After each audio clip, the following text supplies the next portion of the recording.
Hello student, তোমরা যারা ক্যালকাটা ইউনিভার্সিটির আন্ডারে ফিফথ সেমিস্টারের ছাত্রছাত্রী আছো এবং তোমাদের রাষ্ট্রবিজ্ঞান সাবজেক্টটা মাইনর সাবজেক্ট হিসাবে আছে, তোমাদের জন্য আজকের ক্লাসটা খুবই গুরুত্বপূর্ণ। আজকের ক্লাসে তোমাদের MN4 পেপার অর্থাৎ ইন্ডিয়ান পলিটিক্যাল থট 1 এই পেপার থেকে দুটো গুরুত্বপূর্ণ মোস্ট ইম্পর্টেন্ট 5 নম্বরের প্রশ্নের উত্তর নিয়ে আলোচনা করব। আজকের ক্লাসের প্রথম প্রশ্ন থাকছে ভারতের মধ্যযুগের রাষ্ট্রচিন্তার বৈশিষ্ট্য আলোচনা করো। আর তোমাদের 5 নম্বর প্রশ্নের জন্য 100 শব্দের মধ্যে লিখতে হয়, সেক্ষেত্রে তোমরা 120টা শব্দের মধ্যে খুব বেশি হলে লিখতে পারো, তবে এর থেকে বেশি বিস্তারিত করতে যাবে না। কিভাবে তোমরা পারফেক্ট লিখবে দেখে নাও। প্রথমেই সংক্ষেপে এরম ভূমিকা দেবে যে ভারতের মধ্যযুগ যেটা ব্যাকেটে দেওয়া আছে দেখতে পাচ্ছ, যে সালটা হচ্ছে 712 খ্রিস্টাব্দে সিন্ধু জয় থেকে 1757 খ্রিস্টাব্দে পলাশির যুদ্ধে পর্যন্ত এই যে সময়কালটা, এই পিরিয়ডটাকে মধ্যযুগ বলা হয়। মধ্যযুগ মূলত মুসলিম শাসনাধীনে বিকশিত হয়। এই সময় রাজনৈতিক ঐক্য, কেন্দ্রীভূত ক্ষমতা এবং একটি স্বতন্ত্র রাষ্ট্রদর্শনের উদ্ভব ঘটে। মধ্যযুগীয় ভারতীয় রাষ্ট্রচিন্তা ইসলামী নীতির প্রভাব থাকলেও ভারতীয় বাস্তবতার কারণে তা বহু দিক থেকে স্বতন্ত্র রূপ পায়। এবার বৈশিষ্ট্যগুলো, প্রথমত শরীয়তের আদর্শ ও সুলতানি শাসনের মধ্যে মৌলিক পার্থক্য ছিল। সুলতানরা বাস্তবে রাজনৈতিক প্রয়োজন অনুযায়ী শৈরী ক্ষমতা প্রয়োগ করতেন।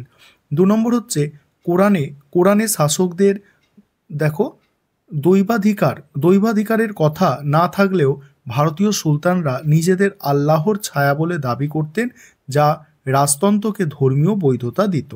3 বলা হচ্ছে শরীয়তের আইনের পূর্ণ অনুসরণ দেখা যায় না। হিন্দু কর্মচারী নিয়োগ, সুদ গ্রহণ, প্রশাসনিক সিদ্ধান্ত এই সবই শরীয়তের বিধানকে শিথিল করেছিল। 4 হচ্ছে উলেমাদের রাজনৈতিক ক্ষমতা সীমিত ছিল, তারা ধর্মীয় পরামর্শ দিলেও নীতি নির্ধারণের ক্ষমতা ছিল না।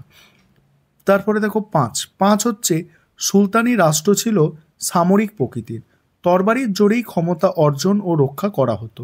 6 প্রশাসন মূলত ধর্মনিরপেক্ষ ছিল, রাষ্ট্রের স্বার্থ, আইন শৃঙ্খলা ও রাজস্ব ব্যবস্থাই ছিল প্রধান লক্ষ্য। এবার উপসংহার দেখো, সুলতানি শাসন মূলত কেন্দ্রীভূত, সামরিক, অভিজাততান্ত্রিক প্রকৃতির ছিল।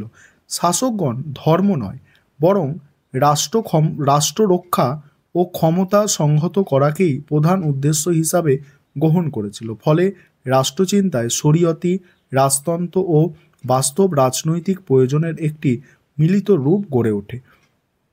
পরের প্রশ্ন, আজকে ক্লাসের সেকেন্ড প্রশ্ন, কৌটিল্যের কূটনীতির উপর টিকা। এই প্রশ্নের উত্তর নিয়ে আলোচনা করব। তার আগে যে বিষয়টা তোমাদের বলার আছে, তোমাদের জন্য অনলাইন কোচিং ক্লাস চলছে।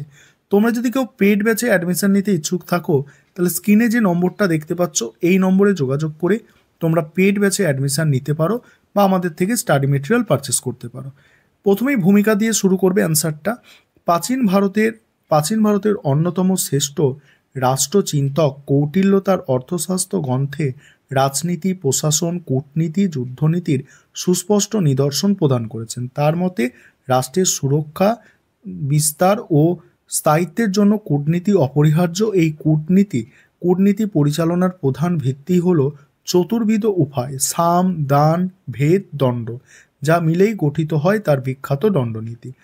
কৌটিল্যের দণ্ডনীতি দেখো, কৌটিল্যের মতে কূটনীতি প্রয়োগের প্রথম উপায় সাম, অর্থাৎ ভদ্র আচরণ, বন্ধুত্বপূর্ণ সম্পর্ক এবং আস্থার পরিবেশ তৈরি। বিজিত রাজাকে সৎ ব্যবহার ও নিরাপত্তা প্রদান করলে সে বিজেতার অনুগত হয়। তারপর দ্বিতীয় উপাদান হচ্ছে দান, যার মাধ্যমে কন্যাদান, ভূমিদান বা ধনদানের দ্বারা রাজ্যগুলির মধ্যে সম্পর্ক মজবুত হয়, এর ফলে আন্তর্জাতিক সম্পর্ক দৃঢ় হয়। তারপর তৃতীয় হচ্ছে ভেদ, শত্রুর অভ্যন্তরে বিভেদ সৃষ্টি করা, শত্রুর মন্ত্রী, সামন্ত বা অভিজাতদের প্রলোভন দেখিয়ে বিদ্বেষ সৃষ্টি করলে শত্রু দুর্বল হয়ে পড়ে। চতুর্থ বা শেষ উপায় হচ্ছে দণ্ড, অর্থাৎ সামরিক বা রাজনৈতিক চাপ। কৌটিল্যর মতে যখন সাম, দান, ভেদ ব্যর্থ হয় তখন দণ্ড শাস্তি প্রয়োগ করা বৈধ। তবে দণ্ড মানেই শুধু যুদ্ধ নয়, এক্ষেত্রে এর মধ্যে অর্থনৈতিক চাপ, অবরোধ, তারপরে সামরিক প্রদর্শন ইত্যাদি অন্তর্ভুক্ত। তারপরে কি, কৌটিল্যের 3টি উপকৌশলের কথাও বলেছেন। উপেক্ষা করা, মায়া, ইন্দ্রজাল, এগুলোর মূল কৌশলকে কার্যকর করতে সহায়তা করে। উপসংহারে লিখবে, কৌটিল্যের দণ্ডনীতি মূলত বাস্তববাদী রাষ্ট্রনীতির এক প্রাচীন দৃষ্টান্ত।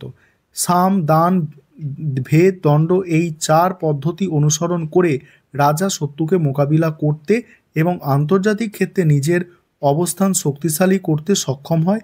আর তার এই নীতিগুলি আধুনিক কূটনীতিতে বাস্তববাদের ভিত্তি স্থাপন করেছে। এই ছিল তোমাদের আজকে মোস্ট ইম্পর্টেন্ট 2টি প্রশ্নের উত্তর।